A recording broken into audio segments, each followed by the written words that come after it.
Hey friends, it's Just the Gems. I'm Brandon, and this is another installment of Gems, the chatty show where I go off script and just talk about stuff that's going on in the JRPG and broader gaming community. I'm focusing, of course, naturally on issues that are related to JRPGs because that's what my channel is, and I don't want to create a situation where you all are like, I don't need to watch him anymore because he's not talking about the stuff I'm interested in. So please stick around. I still love JRPGs, even if I talk about some broader topics.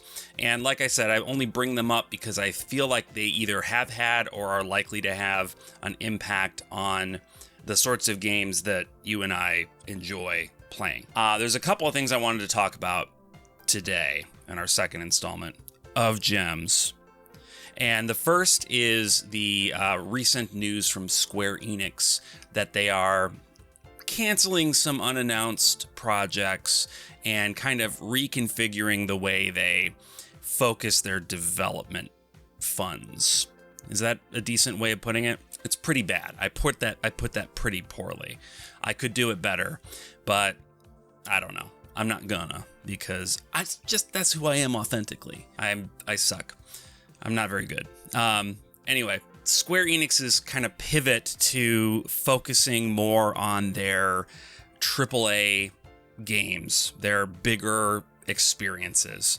I feel like in order to properly talk about that in the context that I want to talk about it in, I need to first talk about some of the big news that came out today. And today, if you're watching this later, or I'm not sure when this video is going to hit, but it's May 7th. And there was big news about Xbox laying off yet another huge chunk of developers from Tango Gameworks, which brought us Hi-Fi Rush most recently. And the team, was it Arcane? Was it Arcane? Yeah, I think it was Arcane. I'll correct myself somewhere if I'm wrong. But a lot of Bethesda-owned studios have gotten the axe, despite putting out good quality content, critically acclaimed content, and content that I think has sold pretty well. I mean, certainly not poorly enough to justify the broad axing of an entire developer, right? So look, I've always been pretty detached from Xbox as a brand. I know there are a few stalwart like JRPG Xbox player fans out there, and I don't mean any disrespect towards you or your interest with what I'm saying here. Just that for me, Microsoft has always seemed to focus on the sorts of games that I don't particularly care about, right? They bought Call of Duty, and they're all about the duty, and to me that just smells like duty. You know what I'm saying? Call of Duty's fine. I'm terrible at it, but it's fine. But it's not a thing that I care about. And over through the choices they made and which studios to purchase, I would always breathe a sigh of relief kind of to myself, like, okay, at least it's not a company that I care about. It's not a developer that makes games that I'm particularly interested in. That sort of changed when they purchased Bethesda. I'm not the biggest Western RPG guy, but I do like me some Fallout, and I do like me some Skyrim / Elder Scrolls in general. So, you know, that one did kind of, I won't say it stung, because I can play those games. I can, you know, I'm a man in my 40s. I have a job. I can buy an Xbox if I wanted to, or I can get the games on PC and play them on PC. So I didn't feel like, oh, shucks, I'm not going to be able to play Fallout games anymore, or, you know, the next Elder Scrolls game when I'm 65. So, you know, I wasn't too upset about it, but I did take notice of it a little more intently than I had with most of their other acquisitions. Having said that, you know, Microsoft has, through the Xbox brand, cultivated and grown a portion of the gaming community, the gaming marketplace, that I think is important, right? Like, there's real sales potential in this demographic that they have kind of catered to for the last 20-ish years. And, you know, I think a development studio or a publisher like Microsoft owning all of these developers, you know, there's a strong argument to be made for using the funds from these sort of mass appeal games that do numbers every single year, and put some of that money, I guess the shareholders can have some of it, whatever, I'm not anti-capitalist, but put more of that money into funding artistic expression. And I know that comes across as extremely naive if you are in any way aware of how particularly American capitalism works. They're not going to put the money into funding artistic games. That's not, come on. No, and I'm not suggesting Sony would. They used to. PlayStation Studios was a thing. Worldwide Studios was just a thing, and it was amazing. They would put out these thoughtful, artistic games, and they would put the full force of their marketing behind them. And I mean, it was a great time to be into that kind of thing, And that's no longer the case. I mean, Sony is chasing what Microsoft has become, and I don't. Long story short, but I don't think that that's the right move for Sony or anybody to be making at this point. So the question that I have that kind of feeds back into the Square Enix conversation is, what are they thinking? Like, what is the strategy behind spending billions of dollars on these developers and then just shutting them down? Like, taking this creative heart from an organization and just cutting it out. What is that doing for Microsoft, right? What is that doing for them? Like, do they only see their future as a distribution platform like Steam? Do they think that Game Pass is going to replace the concept of purchasing games, sort of like Netflix has at least done a lot to supplant the idea of going to the movie theaters or purchasing a Blu-ray to watch a movie, right? Like, Netflix and its ilk are so pervasive that the people that collect physical movies are a very quickly vanishing minority right now. And I think that's a shame, but it is what it is. But even if they do see their future as this sort of publishing platform where they're just going to have all of these new games on Game Pass, and that's what they do, and they collect subscription fees from every American citizen and worldwide for the rest of eternity, how does axing all of these developers get them closer to that goal, right? Like, if there are fewer games being made, fewer good games that people find appealing, what games are you going to put on the Game Pass? I mean, Call of Duty, I guess, right? Madden maybe goes on there. But, like, I don't know. You need to have a variety. If Netflix just had 3 shows, I don't think people would be talking about Netflix as much. I mean, I have enjoyed some of the output from Arcane, so I'm not. It's surprising to me that they would go. But Tango Gameworks just produced one of the most critically acclaimed games in recent memory with Hi-Fi Rush, and that game has a Xenogears reference in it, and it's just bonkers to me that they would axe the studio. It's just why? Microsoft feels to me like a harbinger of doom for the video game industry. Hear me out. This American company comes in to an industry that was more or less fostered after the American, industry started out and fumbled the ball so bad that we went into a recession. But they came in and took over where Atari and other game consoles left off, and didn't just reinvigorate it, but sort of redefined it. They created this industry that was just astonishingly successful. And here comes Microsoft, right? And they want a piece of the pie, and fine, more voices being heard and, more people at the table is good, right? So if Microsoft wants to get involved with video games, cool, let's do it. Let's bring it on. And the Xbox comes along, and it's got some cool stuff like Halo, and I don't care about it personally as a nerdy Japanese role-playing game guy. It doesn't pique my interest, but my friends like it, and they're getting into video games in, profound ways that they hadn't before, and that's cool. I think that's great. Like, even if it's a game that I don't personally like, if you're playing a game and you love it, I think that's cool, and I'm happy for you, and I want you to be able to do that. So Xbox coming along was good. I think it was good for players and for people to have another alternative that maybe catered more to the American Western sensibility. I don't actually know how well Xbox does in non-American countries. I don't even know how well it does in Canada. I'm assuming it probably does similarly. Anyway, so they come in, and they do their level best to reach out to the Japanese market because they want to be accepted. They recognize that this is the holy land of video games. Japan has done it, and they've done it so well. They just did it right. So they do their best to get a footing in Japan, and they put out some pretty remarkable output as far as role-playing games goes in Japan, right? Lost Odyssey, Blue Dragon. I mean, Magna Carta 2, is that a good one? I don't know, but it's on there, right? So, I mean, like, they are making an effort to succeed in Japan and be a player, to be a voice at the table of the video game industry in Japan.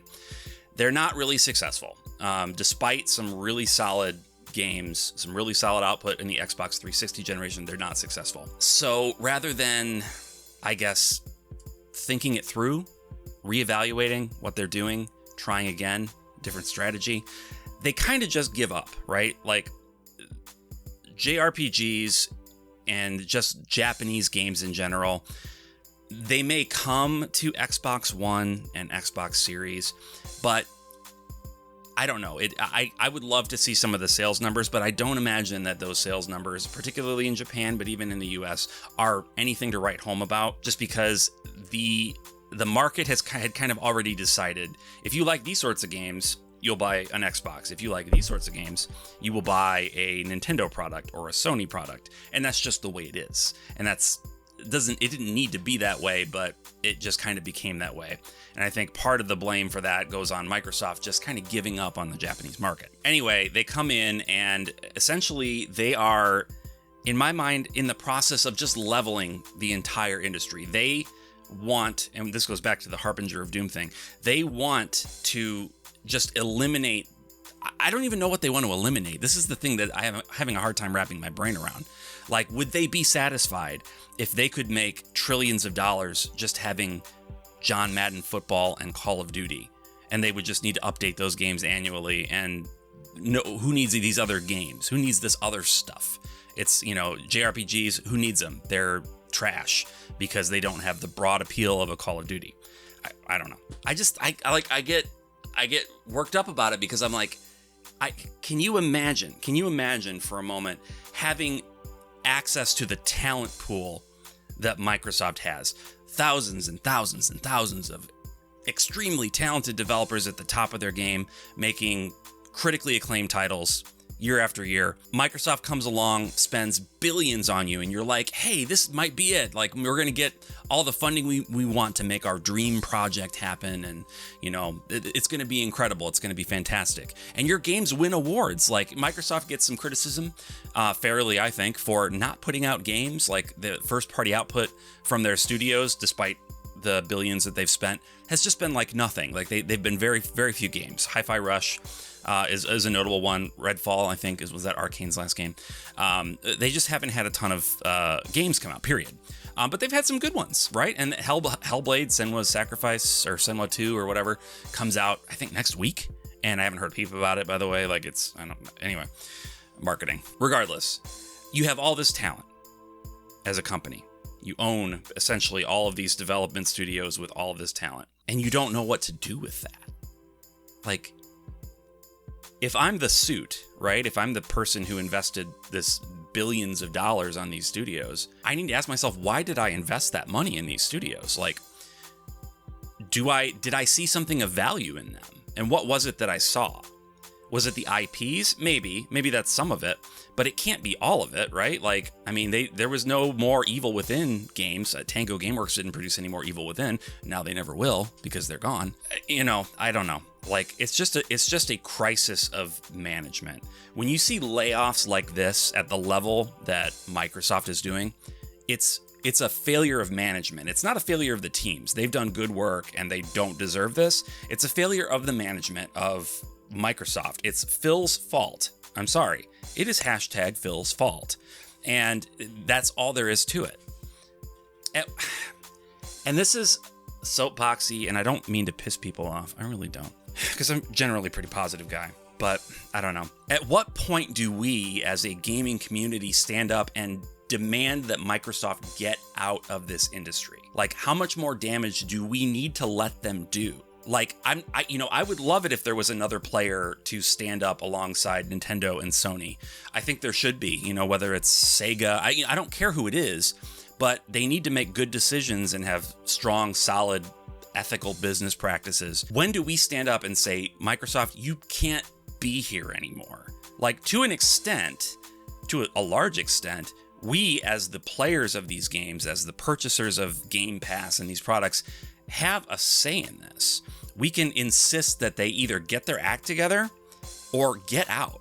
You can only coast on the goodwill from the Xbox 360 for so long, guys. Like, at a certain point, people are like, yeah, but what have you done for me lately? Anyway, all that to say, this is the state of the game industry. So when I read the Square Enix news, like, this sort of thing from Square Enix doesn't shock me because they've been making some very Western decisions lately, focusing on crazy grifts like NFTs. I don't even know what they were intending to do with NFTs, or if the CEO just heard about NFTs and was like, let's get some NFTs in here. Why don't we do some NFTs, guys? And maybe they were able to talk him down because they're nothing. Like, they're not a thing. They're nothing. Like, they're a joke now, right? Like, they were always kind of a joke and now they're actually really a joke. So they've invested money and invested time in these sorts of live service games that just were not popular.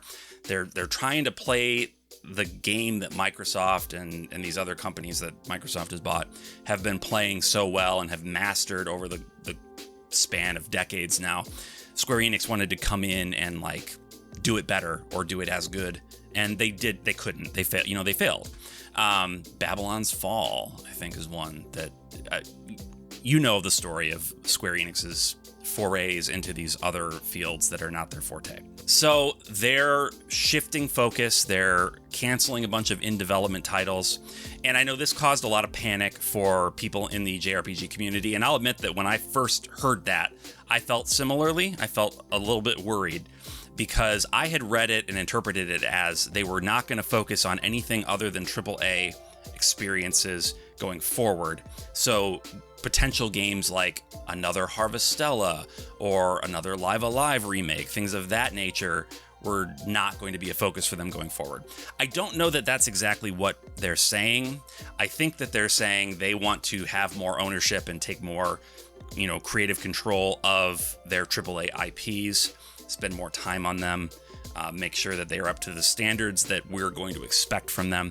I think that's what they're saying. So I don't think that there's need to freak out about it exactly. I think it's probably going to be okay. This seems, and I could be wrong, I hope I'm not, but it seems to be just a course correction from some pretty questionable decisions that they've been making.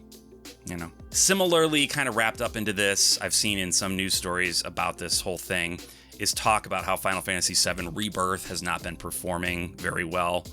And I don't know, I have a few things that come to mind when I read stories like that. The first is it's a direct sequel to a game that was, exclusive for the longest time on the PlayStation 4, and it itself is exclusive on the PlayStation 5. And just by nature of it being a direct sequel, it's automatically going to have a limited install base. As much as they want to convince you that you can jump in from Final Fantasy VII Rebirth, no, you can't. Come on. Like, that's like starting The Lord of the Rings at the Two Towers. And I don't think you can do that. I saw The Lord of the Rings 20 years ago. More than 20 years ago now. Getting old. Wow. But I don't think you can do that. It wouldn't make a ton of sense. So don't start with Rebirth. Like, play Remake. But you see, like, any sequel is going to have a smaller audience than the original because you're not going to get new people.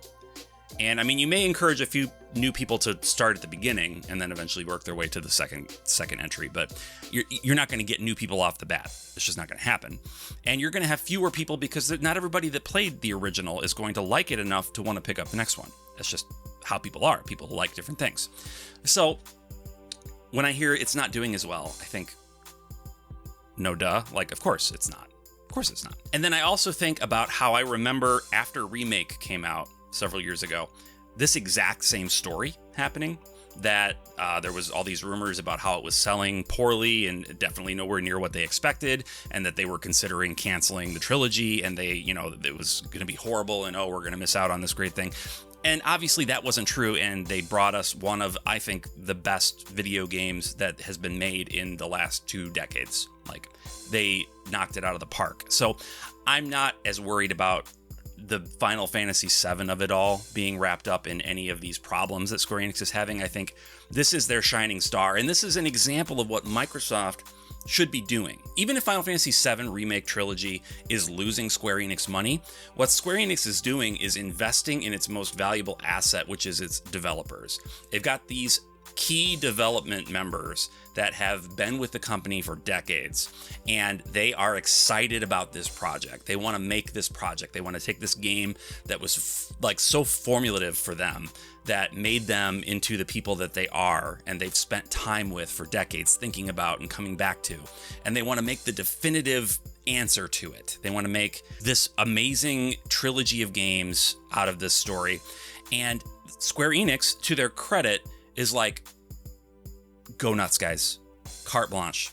Make the game you want to make and take as long as you need to. And that's what they're doing. Microsoft had that exact same opportunity to do that with these developers that have made great games over the years, and even made some great games under Microsoft. Like, they had the opportunity to do the same thing, and they didn't. They cut the talent off. They cut the tree off at its roots. And what do you end up with, right? Like, what's the solution to that? I mean, I guess the shareholders maybe get a little bit more money for the time being, right? I don't know. I think the moral of the story for Square Enix is, when a Japanese developer tries to model itself after the apex of Western publishing houses like Microsoft, things don't go well, because it's not a good business model to begin with. It's just not. You're going to make a lot of money in the short term, but you're damaging the industry down at its roots. And the consequences of that are going to take a while to be felt, but when they're felt, it's going to be a problem. My wife's home. She says hi. Anyway, those are my thoughts on some of these big news things happening in the video game world lately, and, you know, how I feel like they could affect JRPGs in the long run. Like, the point I was trying to make, if I didn't make it clear enough, is that if Square Enix and other big JRPG developers and publishers try and model themselves after what Microsoft has done, it's not going to be good for the games that we like. We need the Japanese developers that have been doing what they do successfully for so long to not necessarily stay the same, but not change course so drastically that they end up losing everything that they've taken so long to build. That's my opinion anyway. What do you think? I want you to please let me know down in the comments. Let me know if I'm off base about anything, if I've gotten any of this wrong. I'd be very curious to be educated by you. Please let me know. If you like what I do around this channel, I'd appreciate if you would subscribe if you're not already subscribed, and give the video a like if you enjoyed it. And if you didn't enjoy it, I guess, you know, that's why they put that thumbs down there for people like you that didn't like it. So that's available. And I hope that, you know, you'll stick around if you're new around these parts. I'm trying to do one of these, like, just kind of chill, talking, casual, unscripted videos every week or two, along with all the regular content that I make. So I'm not replacing any regular content with stuff like this. It's just supplementary, because I find that I do enjoy sitting down and rambling for 30 minutes. So if you do enjoy this sort of thing, I appreciate if you let me know. If you don't enjoy it, I guess let me know that too, so that I maybe know to stop doing it, you know, just so that I'm giving you what you want. Because if I didn't care about what you all wanted, I could just sit in front of my TV and talk to myself, and that would be just as effective. So I really am interested in hearing what you would like me to do. So let me know. And anyway, until next time, bye. Did I clap? I don't know if I did. I may have clapped. But if I didn't, I have now clapped twice. Or once. I've clapped once or twice. So that's good. I know what I'm doing. I've been doing this for 2 years now. Oh boy.